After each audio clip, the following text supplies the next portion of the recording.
Neighbourhood Narc Dian, Wadawurrung Country, Mockbury and Wadawurrung Ballaarat, Monomath Mirabea, Nailinga Wadawurrung Bake, Karingarabu, Bunjo the Eagle, Wa the Crow, Kimbani Ba Dian Gilson. Welcome to Wadawurrung Country. Live from Wadawurrung Country, welcome to Lance TV. Coming to you from the palatial new Camp Street Studios in Ballaarat, get ready to laugh, think, love and sparkle. And now, it's time to turn that camp dial all the way up to fabulous. Here's your host, the multi-award-winning Lance-tastic, Lance DePoyle. And a little bit of Lancey. Hello, welcome. You're watching Lance TV. I am Lance DePoyle. I was thinking about that all week going, I'm just going to do that. I'm having a Schitt's Creek moment, but you know. If you are watching us from wherever you are watching us, welcome. We are coming to you live from Wadawurrung Country here in Ballaarat, the resting place of Bunjo the Eagle. And did I say that we're live? Can't go past that. If you have been watching a sports show before us, stick around. We are an LGBTIQA plus show, and we are talking all things queer and rainbow. So you might learn something, you might like it, and you might not. Now's a good time to turn over. But anyway, that's enough about you. Let's talk about me. Let's sit down. Pull up a seat and take a sip of your nearest couch.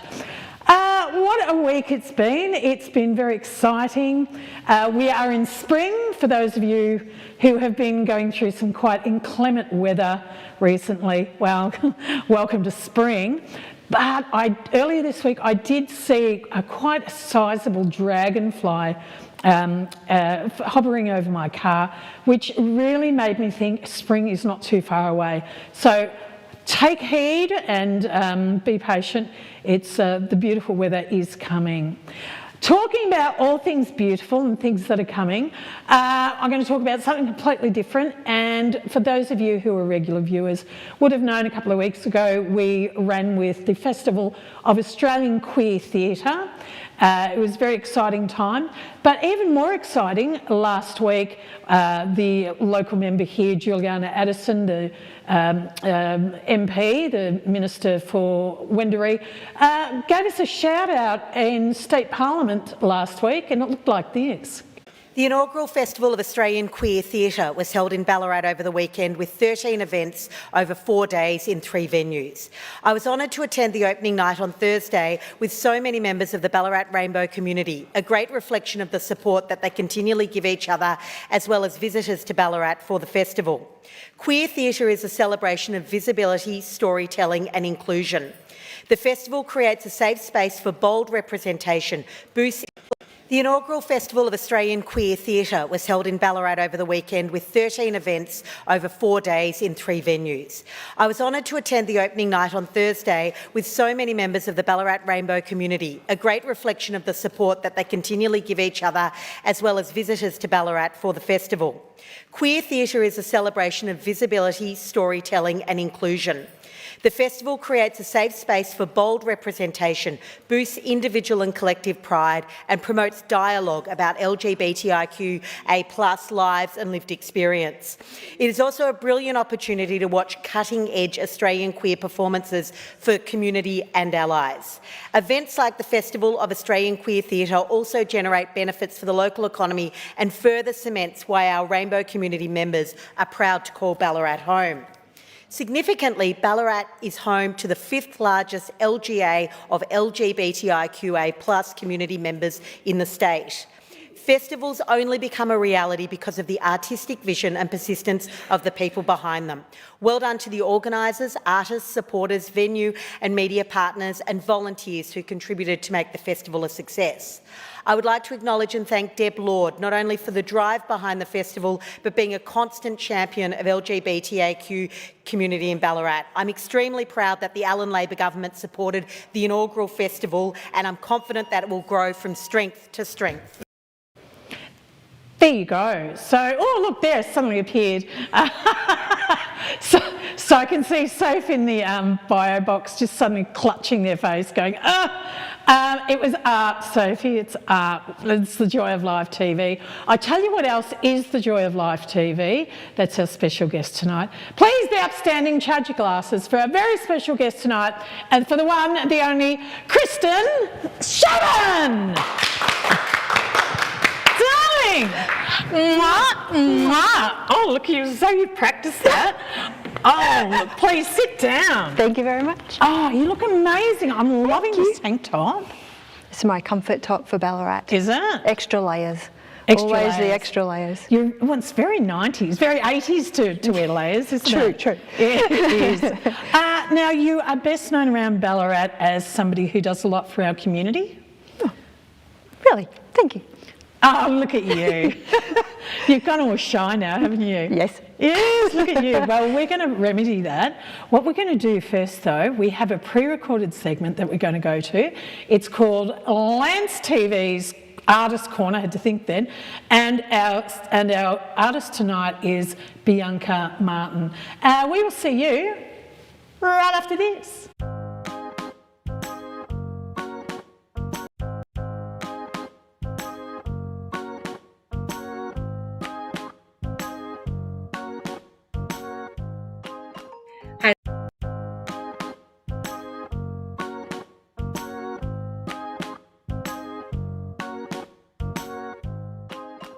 Hi there, my name is Bianca Martin. I use she, her pronouns, and I am coming today from the land of the Gaibal and Djarwal people in Toowoomba in Queensland. I am a zine maker, musician, and writer, and I make a free weekly perzine called Rut Zine, and I think I'm coming up close to 400 issues now. So I started making zines in, it must have been 2011 or 2012. I was still living in Brisbane at that time, but not too long after that, I moved to Melbourne. And of course, the first stop along the way was at Sticky Institute, where I found all of my zine people, and that was really, really amazing. And since then, I have been a regular at zine fairs and zine workshops and trying to participate in as many cool zine community things as I possibly can. So I started Rut Zine in, I think it was April 2016, and I had basically just come off the worst year of my entire life. I had come out of a 6-year-long relationship that did not end very well, and my father had recently passed away, and I was living in the most depressing apartment in St. Kilda that I have ever lived in my entire life, and I was not feeling very creative in the slightest. So I had a weekly volunteer shift at Sticky Institute, and I kind of made a little promise to myself that every week would be my me time of I will write a one-page zine, and that was inspired by zines like You or Friday Night in West Ealing, and I would just write about whatever came to my mind that week, and it was a low-pressure sort of way to start becoming creative again. And every week is a different week, right? Not every week is a good week, and not every week is an interesting week. And the zine reflects that for sure, that I write about some pretty average things, some pretty terrible things. And then sometimes I'm celebrating some fun things that have happened. And sometimes it's actually really boring. And I'm really surprised that people read it sometimes. I have such a complicated relationship with visual art that every now and then I kind of think, oh yeah, like I'm definitely an artist. And you'll see some issues of Rut Zine, the covers, I have done lino printing for them, and I'm like, I'm going to hand make all my covers, and that lasts for about 3 or 4 weeks, and then I go back to just collaging or things like that. I want to be a visual artist, but it just never seems to work out for me.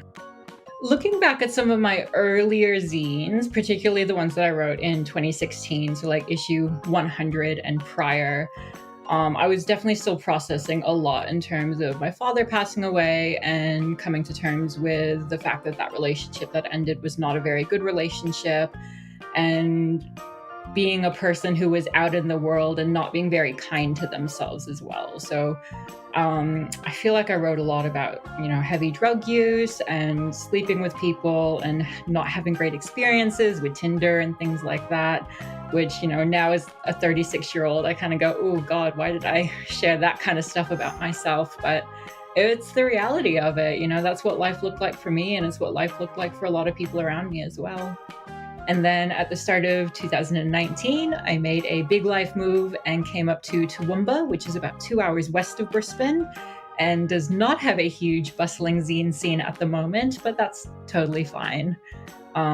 In 2023, I was a research fellow at State Library of Queensland, and I spent the better part of 12 months accessing their archives, researching queer zines in contemporary Queensland history. And that ended up being about 900 zines in total, which was just like zine heaven, essentially.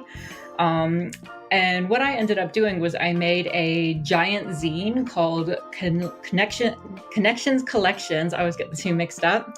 And it was essentially interviews with queer zine makers who were either from Queensland or lived in Queensland and made zines during that time. So if anyone's interested in reading Rut Zine, they can mostly get it through Small Zine Volcano, which is a free zine distributor. Just smallzinevolcano.bigcartel.com. You can probably pick some issues up at Sticky Institute as well if you are based in Melbourne, or if you can't access any of those, you can always just email me at rutzine@gmail.com and I'll post you some. So my advice to anyone who's wanting to get into zines or art in general is just don't overthink it. And I know I never take this advice myself, but don't overthink it, don't overanalyze it. The fact that you're making art is just special to begin with, and there'll always be somebody out there who appreciates it and loves it. If you're interested in participating, email us at lance.artist.corner@gmail.com. There we are. So welcome everyone watching us on Facebook. I know that there's at least 7 of us on at the moment, so hi. In the very first opening, we had Juliana Addison going, the Festival of Australian Queer Theatre. You came along to that, didn't you? I certainly did. What did you see? I saw, tell me the names of things. I saw the fabulous performer here. Which was Kerith Manderson Galvin with Perpetual Horror. Yeah, that blew my mind. That was a trip, wasn't it? Yeah. Trippy. Trip. Walked home, kind of the both of us going, what did you get from it? What did you get from it? Unsettling, really interesting. Yeah, nice. Really cool, really cool. Great. And then we saw the play being read. Which one? On Was it the one with 5 people or the Yes. one with... So that was Numa and Carl, written and by Carl. M. Chandler, who Yes. is a wonderful local trans woman. She was amazing. The writing was amazing. Yeah? Like it's just so clever. Just the way you can stand at a podium and have the 5 of them take you into all these different time zones and time frames and cultures, and it was just incredible. Amazing. It was really good, yeah. And you also saw Chasing Dick, I did. which is down in the reading room at the Ballaarat Mechanics Institute. Yeah. Funny, moving, all the things, just beautifully done. Yeah. Dax really made me well done. laugh. Dax said afterwards something along the lines of, I tried to write a serious piece for theatre, but people are laughing. Looks as though I've written another comedy. But life is black humour though, isn't it? Yeah, yeah. And often the stuff that touches you the most is the stuff that you tend to laugh at. Whether or not it's funny is another thing. Yeah, it's right. Interesting, I think. Yeah. Funny in hindsight, maybe. Yeah, that's right. Yeah. Yep. Touches a nerve. Fantastic. So so you enjoyed your time at the festival? Really enjoyed it. Really enjoyed it. Good, because we're already working on doing something for next year. But no, we're not, because we need to put the grants in.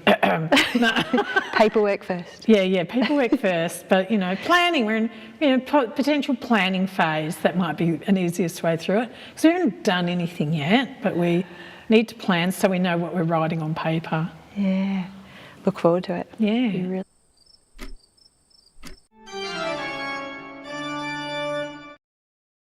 Welcome back. You're watching Let's TV. I am Lance Boyle, and I'm sitting here with the lovely Kristen Sheridan. How are you? Very well. I love the way, I know what you're giggling at. I know totally what you're giggling at. Look, we've been doing the show 7 years, 4 years of the last 4 years also on Channel 31. We've been asking this question for 7 years of our guests. I always want to know, where were you born? I was technically born in the Ballaarat Base Hospital. My family lived in Wadawurrung at the time, but we came to the Big Smoke for the Ballaarat's hospital. near Ararat? Yes. Yeah, yes. right. Yes, out that way, yes. Absolutely, and very small little farming town. I only lived there till I was about 6, I think, and then we moved to the Ballarat region, out to Smythes Creek. Were your folks farmers? Yes, they were. What did they grow? They had sheep. I remember sheep. I remember jumping on wool when I was a kid and packing it into bags and riding on the back of sheep and things like that. Do you remember the silence of the lambs, Clarice? I remember the mice. I remember the mice plague. And there being in the 80s? Looking under, yeah, probably would have been, looking under the shed and just seeing this carpet of mice. Wow. I remember that, but I was very young. Yeah. So from Wadawurrung to Smythes Creek? Smythes Creek, yes. Which is a little bit bigger and a little bit closer to the metropolis that is Ballarat. Absolutely, yes. That felt like a move. And that was more sheep there? A few of them, only I think a token amount there and a token amount of cows. I think we had 3 belted Galloways or something. Oh, so what is a... They're fabulous. I love cows. What is a belted Galloway? A belted Galloway is black with a big white ring around its belly. Ah, like what you'd normally... Like the cow that they have for Chill Out Festival. Yeah, yeah. Possibly. Yeah, Daisy. I think it's Daisy, the cow. That's a common name. The cow is black and white. I don't know what gender the cow is, so I won't even go lean into that. Yeah. So Smythes Creek, what did you do there? There, just had a small area of land that we. I used to love being out on the property and helping with, doing fences and looking after the animals and mucking around in the shed with my parents and. Jumping in the little above ground pool and laying on the concrete as it warmed us up in the end of the day, all that sort of stuff. Oh, a lizard in last life. Yeah, that's right. So you had a little farm of 12 acres, give or take. I don't think it's a farm. No one would call it a farm, I think, just about these days. Yeah, just a large paddock. Yeah, that's right. You have 3 siblings, directly related. Yeah, grew up with 3 siblings. You have a half sibling. Yeah. But you also have foster siblings in your world as well. Do you want to talk to us about, because you're the eldest in the family. I am. And being the eldest usually comes with all of those responsibilities of, you are first here, so you will get to help look after the other ones.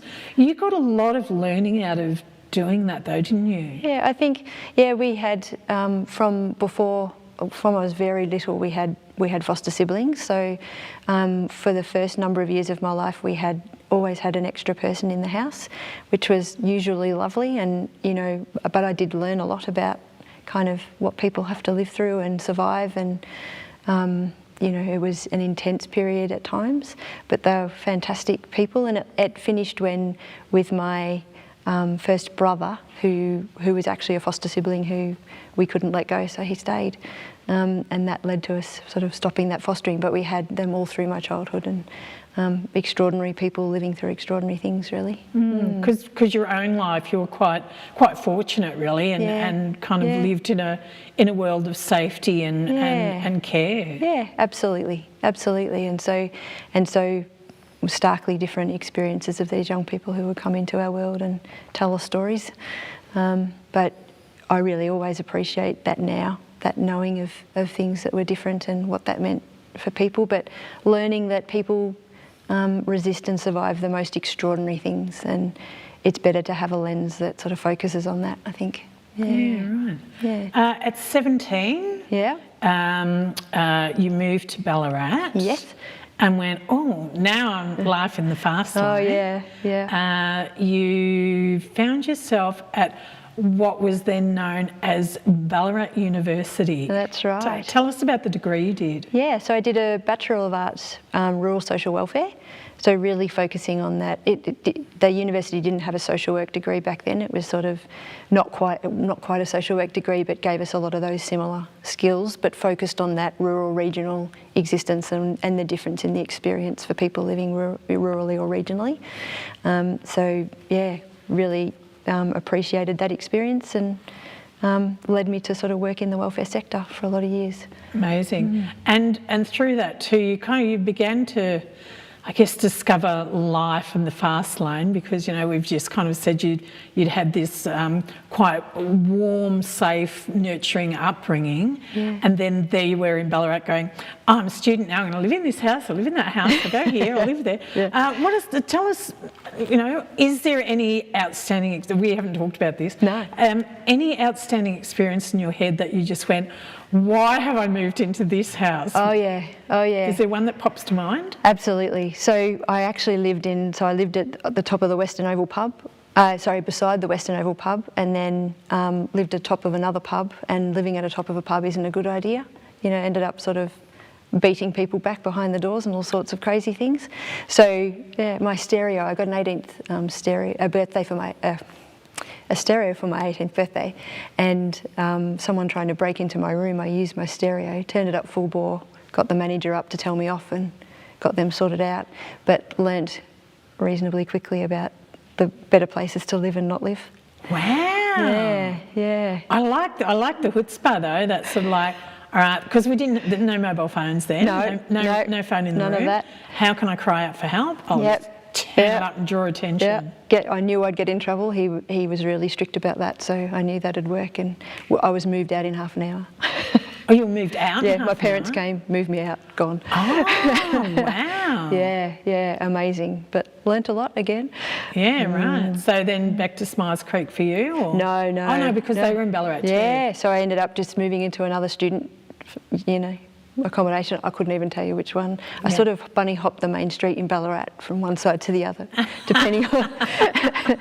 As you do. Yeah. Did you ever live in that over the top of, I think it's Eureka Pizza, where there's that beautiful tiled... No, the Mavises used to live in there. Oh, did they? I used to go and see them at the pub, but I never actually lived up there, no. Oh, we probably crossed paths back then. We probably did. I wasn't in the cool group, I was the quiet one down the back. But Yeah, the Mavises used to live in that blue tiled, double-fronted place. Yeah, it's crazy.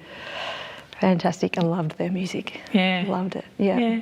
I hear rumour that Maddie Mavis is back in Ballarat, but I don't know if that's true. Wow. I haven't seen them. Oh. Anything's possible. Absolutely. I tell you what is possible. We're going to go for a short break, and when we come back from that break, we're going to learn some more about our wonderful guest, the lovely Kristen Sheridan. Right after this.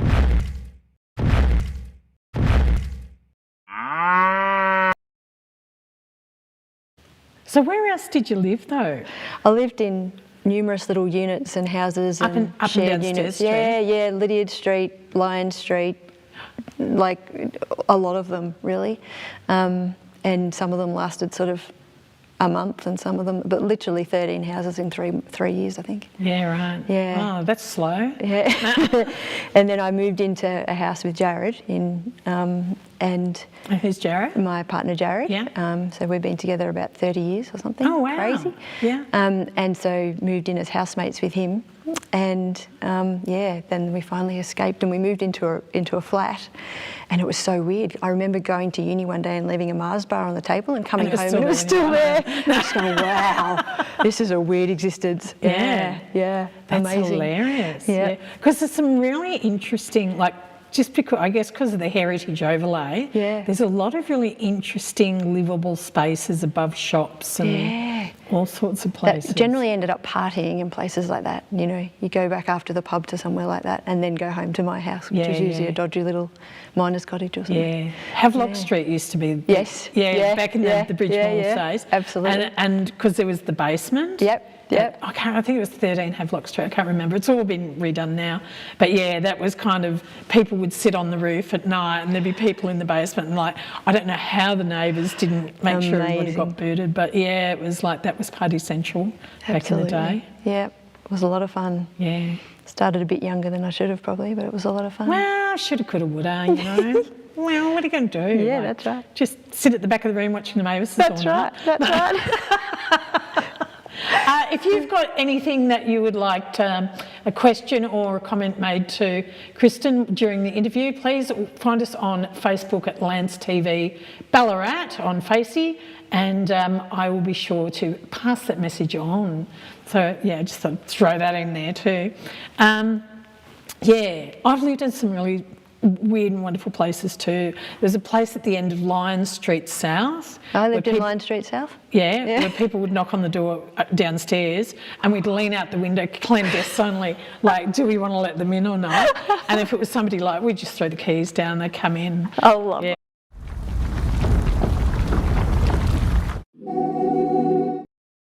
Welcome back, you're watching Lance TV. I am Let's to Boyle and I'm just arranging my papers so I know what question to ask of our lovely guest, Kristen Sheridan. So far so good? So far so good. Fantastic. With your training, you got your Bachelor of Arts in Rural Social Welfare, and your first gig was with, well, what was known then as Uniting Care, there on Dana Street. Tell us about that gig. Yeah, so that was working in the what was material aid service back then, so supporting people by providing food and vouchers and those things. So we call that ER nowadays? Yes, that's right. So material aid, ER. Yeah. That was with Karen Overington, so there might be people in Ballarat who used to know Karen Overington, who was an MP locally, prior to her experience in council. So amazing experience that sort of led to some locum work there in a youth housing program. And then I spent quite a bit of time from then on in sort of youth housing kind of services. Yeah, and that's a tough gig, like working with young people who are not living with their families. Absolutely, and just know, the options for them are so limited, and work-wise, accommodation-wise, even back then, so many barriers to sort of settling down and being able to, thrive. Yeah, hard work. And was that another kind of point in time, because you were still quite young yourself? Yeah, yep. Was that another point in time where you were really kind of looking at the world again, going, well, hang on, like I've got me, and then there's this outside world which was very different for you, like that expansion of your, I guess, your vicarious knowledge really at the end of the day. Do you want to explore that a little bit? Yeah, absolutely. I started to sort of, even back then, started to sort of get a sense of that this is more than just about the individual. It's a system. Was looking into feminism, looking into the different sort of political movements that sort of really started to question why are we structuring services and the way we do things as though this is an individual problem, and it's not. And really tried to see the people that I'm working with, how they were managing that system, and that wasn't always palatable to people, but sometimes that's what people are pushed to do in order to attempt to just get to what they need to survive. So really noticing the systemic issues way back then, which is kind of what led me to then move into study again and sort of broaden my thinking around the type of work that I wanted to do.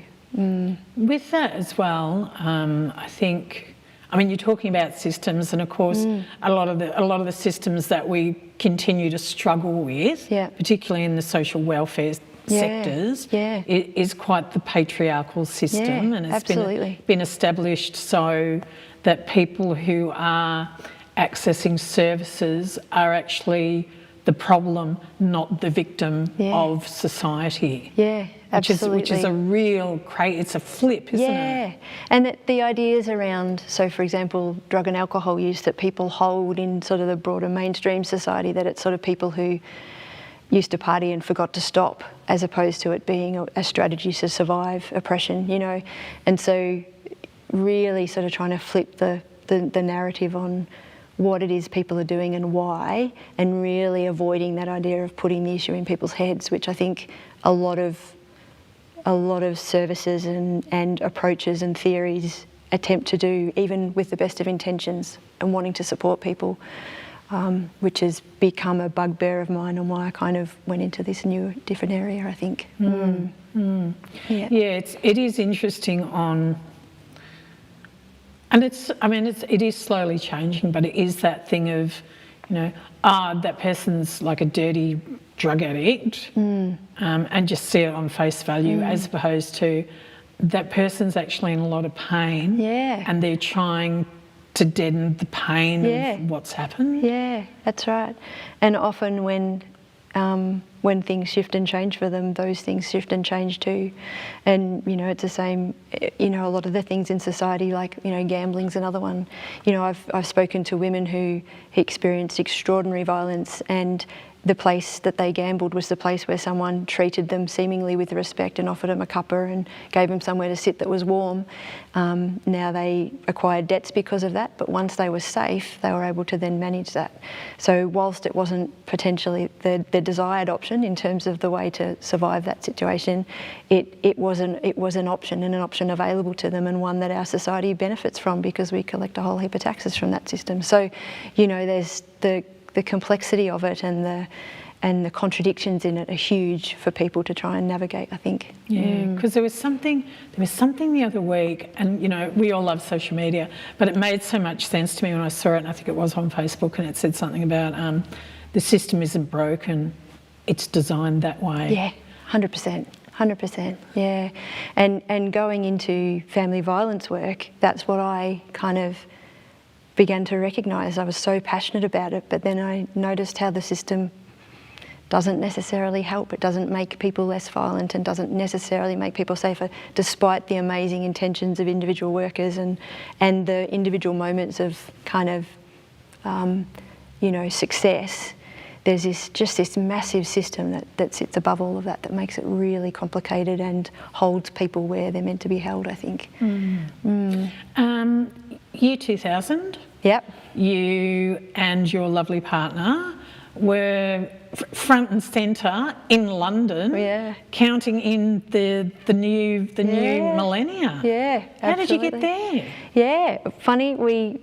So we'd finished uni and we were working and decided, and I said I'd like to do a 6-week holiday in, I think I said Japan and China or something, because I'd studied them while I was at uni, and then that became, well, he had a different passport so we could do things, so that became a 3-month trip around Europe and then 2 years living and working in London, which was an amazing experience in terms of looking at the system over there and here, you know. So worked in, for example, a refugee program over there, case management load of 60 clients. Some clients were deported before I even got to meet them.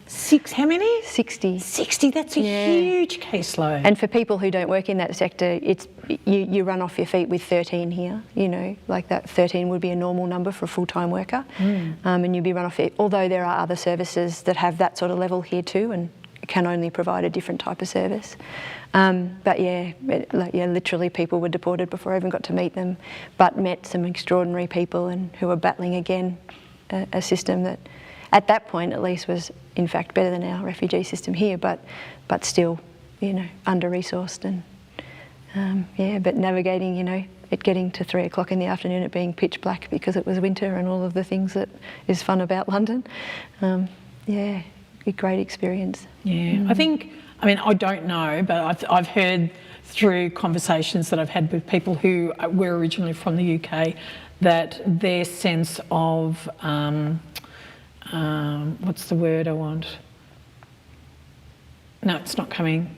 Multicultural. The multiculturalism of London is a lot better than our concept of how we see it. Like, we're still really quite racist here, I think, in a way, but London or England maybe not so much because they've kind of been working at it longer. Yeah, I don't know what people would say. I mean, obviously sitting in the privilege of that, but what I have heard from people is that you often don't see it so well in your own culture.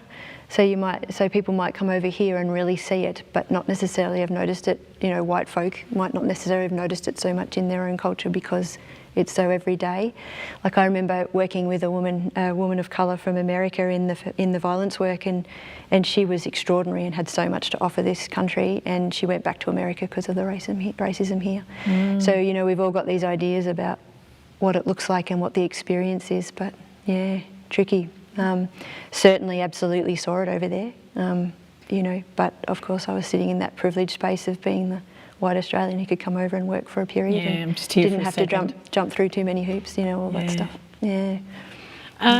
You spoke before too about working in the family violence space. Talk to us a bit more about that. Yeah, so after working in sort of family services and youth work, I went off and had a couple of fabulous children. And then a friend who was running a service locally here asked me to come and do a bit of locum work for 4 months for a student placement that was happening, and sort of ended up specialising in it for about 11 years. Worked as a intake worker in a family violence service that then moved into team leadership of that program years later, but also did consultancy work in Melbourne, so worked on programs in Melbourne as an evaluator, as a trainer, providing debriefing, all sorts of different aspects of the sort of family violence work and prevention work in that space. So just loved it, absolutely loved it, and couldn't imagine what else I would do, but ended up getting to a point where I felt it was heading in a direction that didn't really fit for me. Again, as we've been talking about, that structural stuff that just feels it's moved away from what the family services were. If you think about where they started in that real grassroots space, they're moving into a different space now, and it doesn't necessarily, I don't necessarily ethically align with that space. So yeah, so it's kind of going from a grassroots into more of a slick, you will be processed kind of. Yeah, and although the workers aren't doing that, the workers are working very hard at that, you know, attempting to maintain connection and do that work, and new and fresh workers coming in and doing fabulous stuff in that space, like we all have done. You know, you go into an area and you resist and you attempt to hold up what you think is good and resist what you think isn't, and do all of those things. But I think I got to a point where, you know, what I was thinking and wasn't necessarily aligning. I'm fairly, and you and I can have all sorts of conversations one day, but I'm fairly anti the approaches that tend to put the issues in people's heads, and that's where it's been heading, and there are workers attempting to resist that or hold that in a different way, but I really struggled with that. So yeah, when this opportunity came up to kind of look at more community development work, which I'd done the degree for, you know, a number of years back, I took it, and it's been a really interesting journey. Yeah. Have you, just in staying in the family violence space, have you seen much of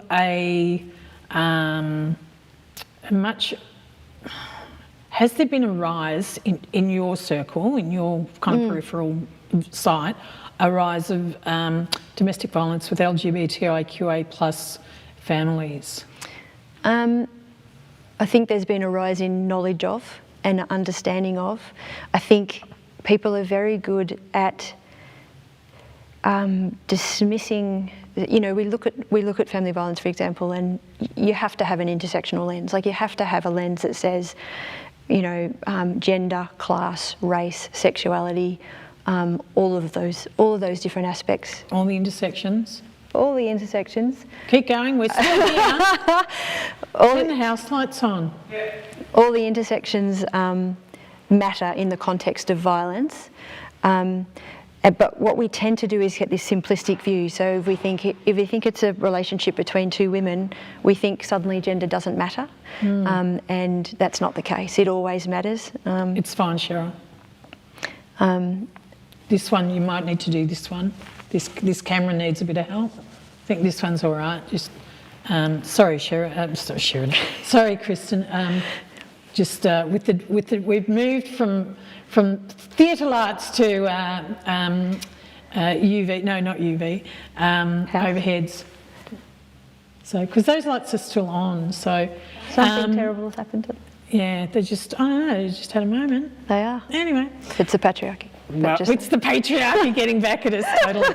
But sorry, we were talking about just the system and LGBTIQA plus domestic violence or family violence situations. Yeah, and I think people think that if both people in a relationship identify as the same gender, that gender's no longer an issue, and it's never not an issue. It's always relevant, it's always a factor. It just changes the nature in terms of other aspects of. And so I think in some ways it's been dismissed. I think in other ways, of course, the queer community has been sidelined and dismissed and devalued in other ways too, so therefore it hasn't been part of the story. So do you think it's a thing too that people just think, oh, because you're lesbian or homosexual, you know, like gay in some way, that the relationship you have is worlds away from the relationship that the rest of us have. That's and right. it's like, no, it's the same type of relation. Like you're still having a moment with someone else. That's right. It's still a relationship. And you've still grown up in the same culture that values some things over others, and those things are gendered. So they value particular work over other work. They value money in a particular way. It values how we express ourselves, how we dress, how everything we do is valued in a gendered way. So even if you are in a same-sex relationship, it still matters. It still matters. Yeah. Right. And I think we have to understand that complexity and the complexity of what all of the pressures and powers and that are placed on relationships to perform in a particular way, to adhere to a particular pattern. We can understand it when it's performative. Yeah. Thank you so much for unpacking that. We're going to go for a short break, and when we come back, we will have the last bit of excitement, that is the interview with Kristen Holden, right after this.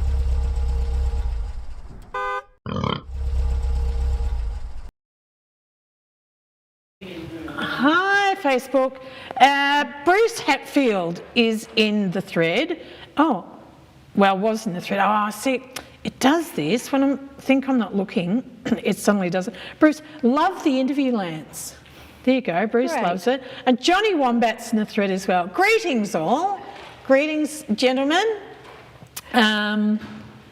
Johnny Wombat and Bruce Hatfield actually make up the combination that is known as Wombat and Goose. And Wombat and Goose have a show on Channel 31 called Out of the Can, where they play short Australian films. Fantastic. I think, correct me if I'm wrong, boys, but I think it's on at midnight tonight, and then it's replayed again on Monday, or it's on Monday and it's replayed tonight at midnight. I don't know. Oh, I think we're on at 2 o'clock on a Thursday morning. Oh, wow. Again. So people go, I saw you on Melbourne TV. It was 2 o'clock in the morning. But what are you doing watching it at that time? yeah, right. Well, they might be coming home from That's true. from an evening And that's shift. all my Look at you, all of this talk about not judging people, and there you are, right in the thick of it. What are we doing awake at that time of the morning? Hey, we're back. We're back. Yippee! Lights, camera, action. There we go. Oh. And can we just get Kristen's... Yep, I reckon that's all right. That looks all right. Did you adjust anything there for Kristen? No. Oh, yeah, I did. Yeah, so you might want to undo that. Look at us, the underworld of live TV, right before your very eyes. And the extra challenge. It's suddenly this brightness to that's making me go... It's warmer. It's definitely warmer. Yeah, it would got be. the They're warmth. old school. I wonder what happened. You got any insight? I shut down and put it back on again, but the hair lights went out and they were just dull. Yeah. But the old Lance TV show, I think that when that thing happened last week, I think that... Just had a moment. Well, there we go. For those of you who couldn't hear a word of what Cheryl said, it wasn't very technical, but I understood what was being said, and there was a bit of that to it as well. So, which is the part that really helped me to understand what was going on. No. But live TV. So Wombat and Goose, Out of the Can. You can watch it on C31, CTV Plus. Liftoff. We have a liftoff.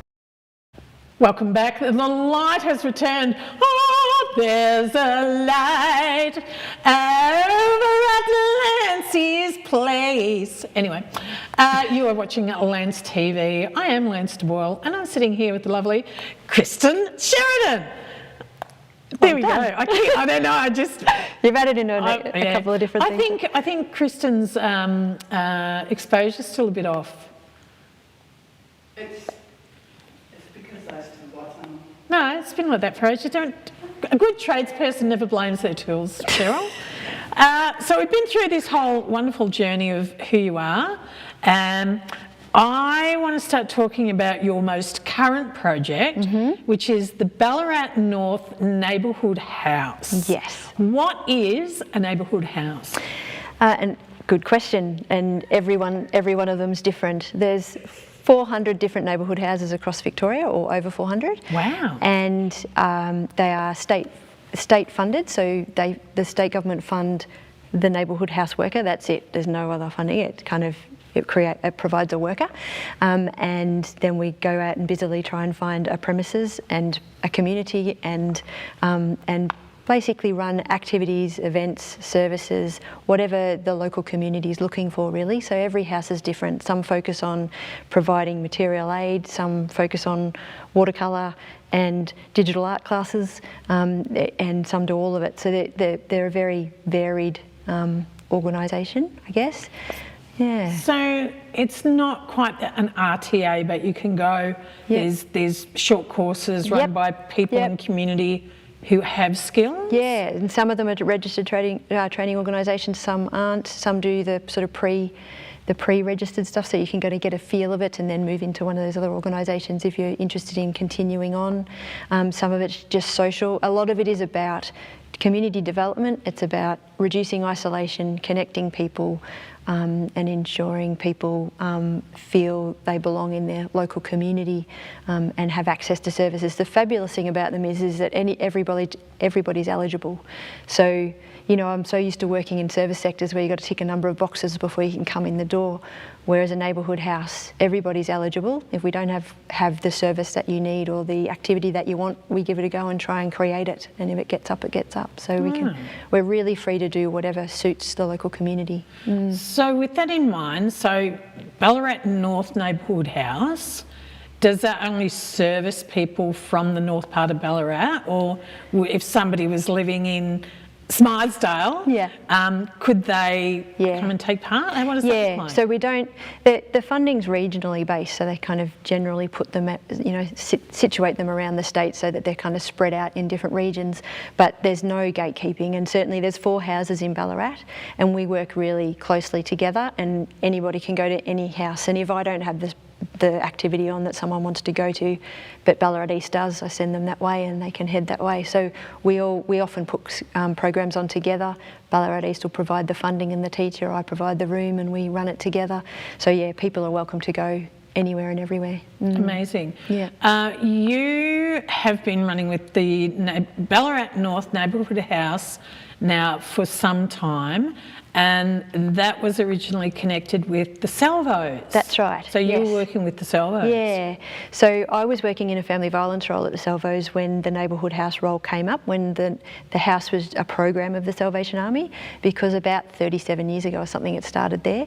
I worked there for a couple of years, but felt that it could do more if it was a standalone community-led organisation, and the Salvation Army agreed with that, and so we decided that the Salvos would relinquish the funding and we would start up our own association, and I would manage the new house, which is what we are now and have been for about a month. Wow, so so begins a new journey. Yeah. What is currently happening for the Ballarat North Neighbourhood House? At the moment, basically, I'm doing the everything. So I'm writing the policies and procedures, I'm keeping the programs running that have been running for a number of years. But as part of that process, what we did was went to government and said, can we specialise in more than just Ballarat North? And they were open to that. And I personally wanted to sort of speak to the local queer community and say, we would like to do some reparation work, because I think being under the Salvos meant that it wasn't necessarily a safe and accessible space for everybody. And so initially we're sort of thinking, how could we do that work? And then met with some local sort of queer leaders in the community and said, what if this was a resource? Would it be useful? I'm not putting myself forward as a leader of the community. I'm a newbie in the community, and I'm not suggesting I'm a specialist or anything, but I have this resource, and can it be used by the community? And people just love the idea. And so we've really said that now this house specialises in both, you know, the region, so providing those services and activities for the community of the North, and also specialising in LGBTQIA plus activities as well. Yeah, because I was in the room for that first community gathering, and there was about 10 of us in the room, and I've got to say the consultation process was spot on. There's always a lot of, we're doing this, do you want it? We're having it. Whereas you were like, I'm thinking of this, how do you think we should move forward? And you've done exactly what the community's asked you to do. Well, I think coming from that welfare sector, like for me, it's about going, I have this service, you have the knowledge, the network, the relationships, the community, I have this resource, what can it do for you, rather than me pretending like I'm someone who can lead something. I'm not, that's not how I work as somebody in this work. So to me it makes sense, and it means that we're doing it together, and it'll means that it'll be done well, and it'll be right from the start. We're starting with where we want to head, you know, so the voices are in the room, the people are helping me make decisions, and the amount of support I have had is unbelievable. You know, it was really a bit of a coming out process for me, because I've been kind of squirreling away in my own little world, and so for me was a little nerve-wracking in that regard, because although nobody's required to tell anybody anything about themselves if they don't choose to, putting myself forward in this role, I felt like that was important, and so it was a bit of a and there's a me, and it's just been an extraordinary experience for me too. Amazing.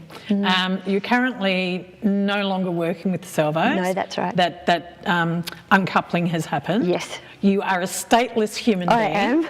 But you and I are sharing an office space. Yes. At this point in time, so we've given sort of like some stability, I guess. Absolutely. And that was integral, because if I didn't have an office, the government wouldn't have been able to provide me with the funding. I had to say that I had a space and that we could exist in. But of course, we've also done that hub and spoke model. So we've got, you know, rooms in the local library and rooms in a local community hall, and spaces set up so that we can run programs in the most appropriate kind of venue, but be based here as a kind of as the middle of the hub, really. Yeah. Amazing. So it's fantastic. Thank you for everything that you've done. And thank you for everything that you were doing. I would like to say, for being on the show tonight, I need to give you this, you might already have one, this tiny pride bag.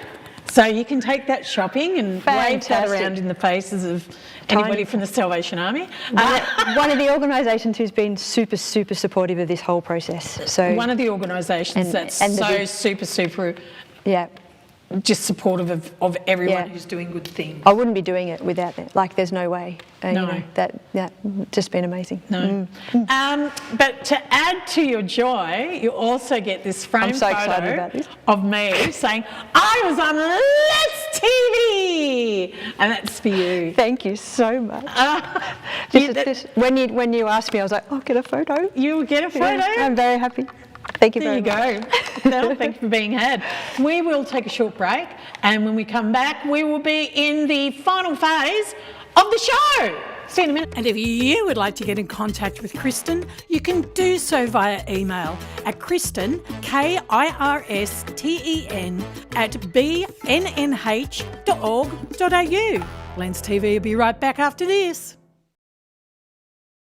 Absolutely eventful show we've been having. There's been politics, there's been lights, there's been Cheryl trying to explain to me through clapping hands like a clam and what happened. There's me who's actually been holding wind all this time. But you know, I didn't have to share it, but it is Facebook. Ellen Burns has shown up. Hello, darling, how are you? So excited to see that the new Ballarat North neighbourhood, what the new Neighbourhood Ballaarat House becomes. Yeah. Ellen Burns. Well, Ellen, I'm hoping will be a big part of it as well, because she has also amazing things to offer, so really great. Well, we had Ellen on the show not long ago. I saw. And for those of you who are looking to vote locally in Ballarat and Brown Hill Ward, Ellen Burns probably your person. Absolutely, 100%. Because it's either Ellen Burns or, what's her name? You can tell the us, Liberal, Ellen. the Liberal or person. not, if you don't want to. The Liberal person was running. Yeah. The Liberal person is running. I look a bit washed out now. Maybe if I do that, it's probably better. What is it? She's been on council forever. She. No, the other one. No. Belinda's fabulous. Yeah, no, there's another one. As Ellen told us. But, she might tell us. Yeah, it'll come. I just need the first sort of name and I'll be like, that's her. I'm post names. I don't do nouns anymore. Yeah, right. Yeah, it doesn't happen anymore. I've given up on them. Yeah, no, she's been there for ages. But anyway, so yeah, Ellen was actually quite quite a shrewd person, was like, I'm doing the door knocking, and people are saying, you know, Ellen, why are you door knocking? Like, you're the only one running. And Ellen was like, well, there's still time. Yeah. And sure enough, I think it was the last day that you put your hand up, like last week or the week before. And it was like, and there was the other one. It was like, aha! And Ellen had said to me it would be nice to win and not be the only one running. Yeah. But, you know, just as long as she gets in, that's amazing. Yeah, that's right. Yeah, so, yeah, Brown Hill, if you live in the Brown Hill area, we thoroughly endorse Ellen Burns. So there you go, which is not bad because Ellen's Greens, and I've been a red card carrier for a while. I make no shock. There's no shock to anyone about that. And it's time for All Over the Shop on Lance TV. The 11th of September brings us our dear friend Marty Monster's The Ransom Letter at Club Voltaire. That's on the 11th of September, starts at 6 o'clock. On the 15th of September is a plastic-free festival at the Art Gallery of Ballaarat Annex. It starts at 10, goes through to about 3. And a little bit later that day, you can also engage in a special lunch with Mr. Jones Dining at the Art Gallery of Ballaarat. And this is a fundraiser for Big Brother, Big Sister. The 20th of September at the Hepburn Mineral Springs Reserve is the Equinox Lantern Parade. There'll be a sausage sizzle, musicians. That starts at 5 o'clock. On the 21st of September is the Board Games Night. It is a monthly meet-up at Geelong Rainbow, and that's at Geelong West there, and that starts at 6:30. 27th of September is the Harvest Moon Festival 2024, and that's at the Dai Gum Sun Precinct in Bendigo. And that starts at 3 o'clock and goes through till 7. Ageing with Pride social group at the Ballarat Library on October 4, and that goes from 10 till midday. And happy Seniors Festival to everybody who's watching. The 5th of October, baby, it is the Rogue Traders live at the Civic Hall on the 5th of October, and that starts at 7:30. The Minyan Mardi Gras is on. That's a fundraiser for a project in Cambodia, but also doing some fundraising for Gippy Pride. On the 1st of November, We Are Here, an exhibition by trans and gender diverse artists, and that's at TBH Studios in the Bridge Street Mall there. 14th of November, Bacchus Marsh Strawberry and Cherry Festival. That's on Main Street. That's for a whole weekend. It starts at 5 o'clock on the 14th. The 30th of November is the Floor Talk Watercolour Dreaming with Lorraine Brigdale, and that's at View Street, Bendigo. And of course, the 31st of December from 6 o'clock is the Dalesford New Year's Eve Party and Gala on Vincent Street. That starts at 6 o'clock, and let's go back to the studio. We love you too, Ellen Burns. Just looking at in the thread, Ellen has told us it was Amy Johnson. Thank you, Amy. And Ted Lapkin. I don't know who Ted Lapkin is. I have to look up Ted. No. He might like that. Just saying. Talking about looking up old friends, it is Bisexual Awareness Week coming up in a couple of weeks. Yeah. That's something that speaks to you a little bit, doesn't it? A little bit, yeah. Yeah, tell us about it. Yeah, well, yeah, I'm a bit of a late comer to the party, I would say. A late bloomer is better than not blooming at all. Did the classic kind of sitting at home during COVID.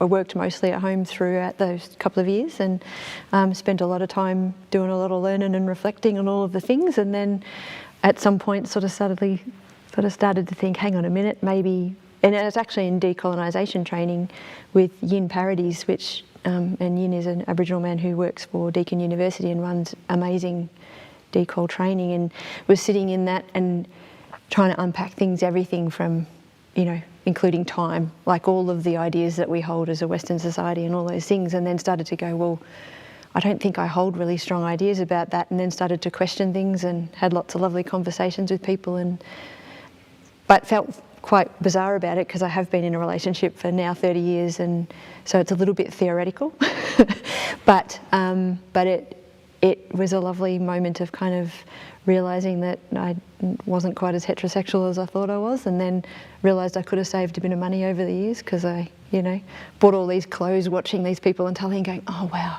she looks amazing in that. Oh, I wish I could look, I'm buying these, Martha off Doctor Who, I think was the main one. I went and bought a leather jacket to look like Martha, and it didn't really do anything for me, and I realised at some point that maybe I was a sort of it wasn't a fashion leaning. Yeah, wow. So just sort of had, and then went on what someone called my magical mystery tour of sort of letting people know in my family and friends, and very accepting people, my children who were sort of like, yeah, whatever, it's kind of isn't everybody kind of feeling from them, and really accepting family and those things, but unsettled about the community and about what it means when you sit in the privilege of being in a long-term heterosexual relationship, but having this experience, and that is a bit theoretical. And then, yeah. Amazing. Thank you so much for sharing that part of yourself. And thank you for sharing everything tonight. It's been a lovely journey, and it's been really a nice way to get to meet you and get to know you a little bit better, seeing we are sharing an office. Next week, we will have another amazing guest on the show. Thank you for being on board tonight. What can I say except whatever you do between now and next week, be kind. See you next week. Thanks for watching Lance TV. We'll be back same time next week.